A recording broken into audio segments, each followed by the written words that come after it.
Good evening. This is Dale Allen with Gardner Webb. I've been asked to put together a short video on how to assist students, doctoral students, with their proposals. And so I have created a document. It's just a copy and paste out of the dissertation handbook with some notes on it. So I'll share my screen and I'll walk you through the process when you think you have a student who is ready to propose their dissertation. This is for dissertation chairs, of course. All right, so the timeline. First, the chair ensures the proposal has a Turnitin score of 14% or less, and there are no plagiarism issues despite the score. Now, we don't put these in Dr. Bull's shell for the Turnitin score. We put these in our own shell. So the explanation here, the chair, is you must create a Turnitin Dropbox in the Blackboard dissertation or coaching shell where the candidate is enrolled. That might be a 714, a 739, 741. Whatever they're enrolled in with you is what you have, where you create that box. So what I will do is I will go to one of my courses. I'll go to this 739 shell and simply open it up. And at the very top, under course content, I'm going to click the plus button and I'm going to go down to content market. Very important. This is the only place where Turnitin is housed. And I go down to Turnitin and I click on the Turnitin button. And I'm going to create a Turnitin Dropbox.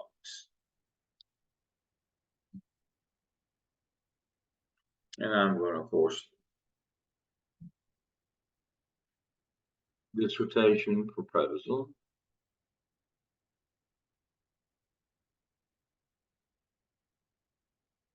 Turnitin Dropbox.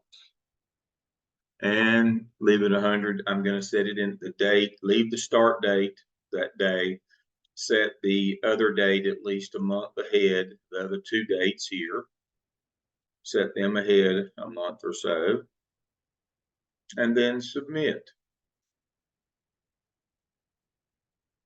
And you get success. And so right there it is.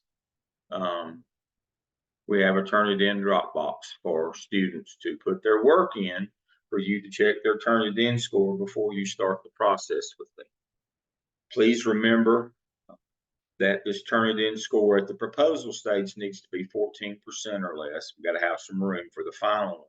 And we also need to make sure that we look for large blocks of copy and paste text so that's not in there as well. All right, once you have had the student go to their shell, upload their chapters 1, 2, and 3, you checked it, it's 14% or less, then you send it out via email to the other committee members. You, the chair, does that.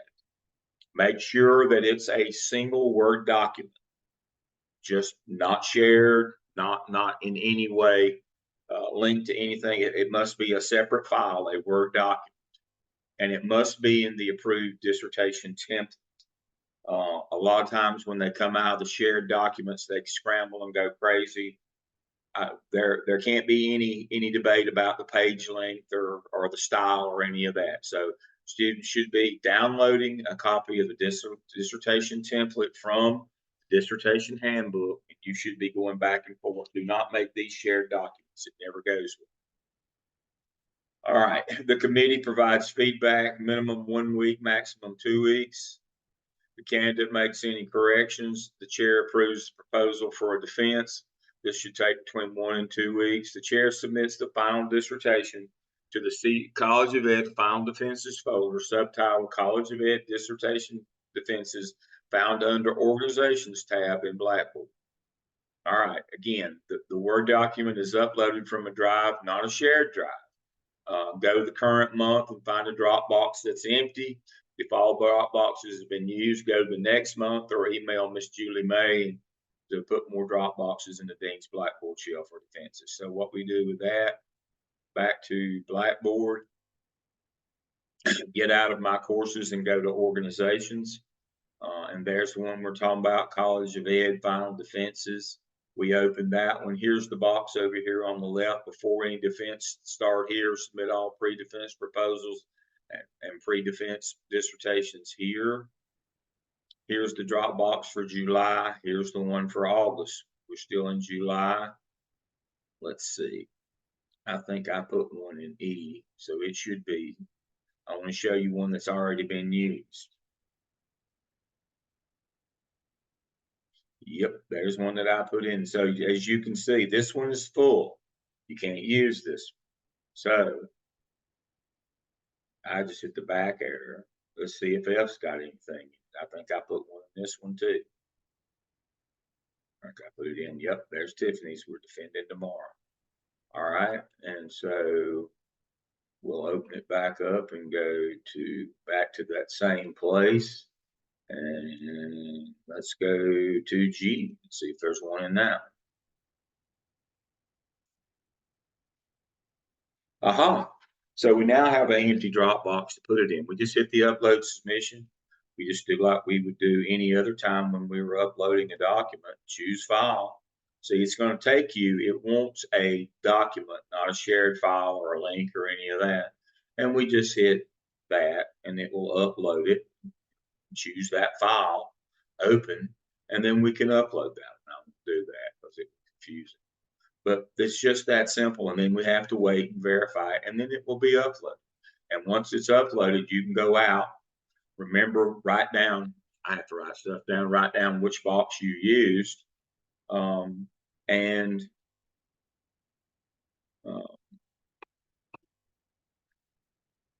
when you come back in about 5 minutes, it takes about 5 minutes.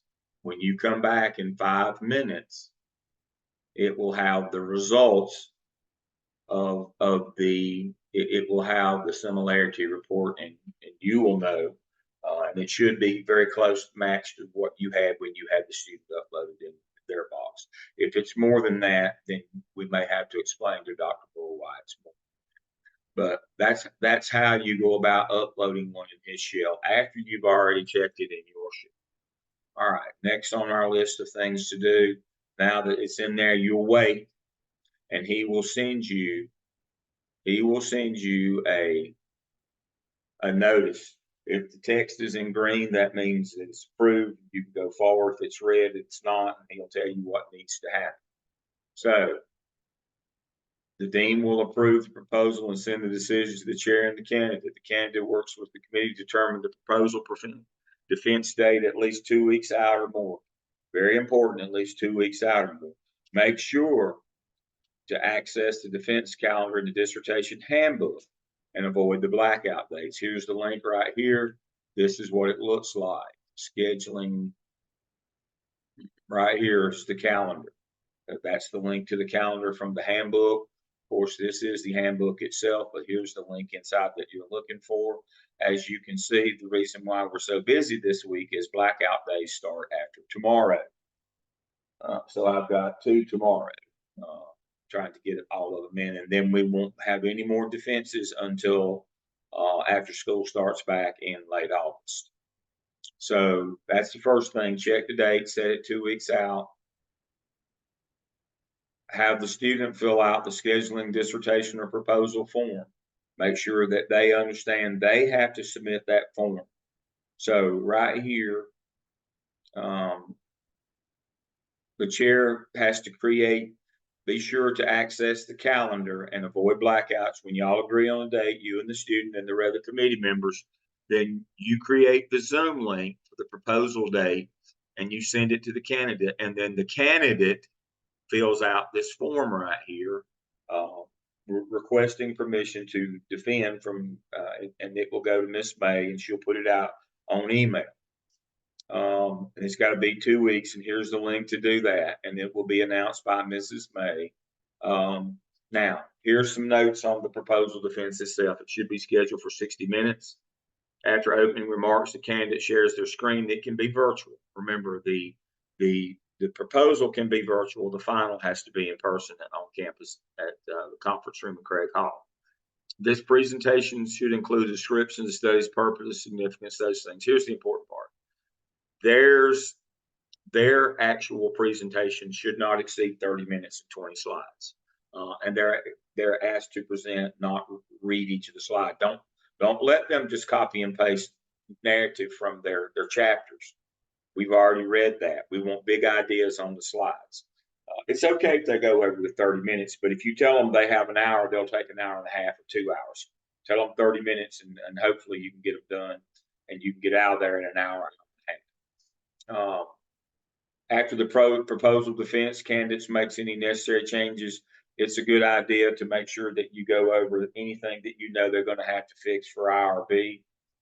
The candidate then works with the chair to complete the IRB paperwork. After approval from the IRB, the candidate can begin the study. So that's the process, the timeline procedures. Again, it starts with you creating a Dropbox in the shell where that candidate is. You will have a Blackboard shell with that student in it. Create that Turnitin Dropbox and get their score before you do anything else. And then you can start the official process as it is here in order to do that. I want to keep this one short today, so I won't talk about IRB. We'll need to talk about IRB in our next video series. Thank you so much for all you do for me and for our students at Gardner Webb. I'll see you again soon.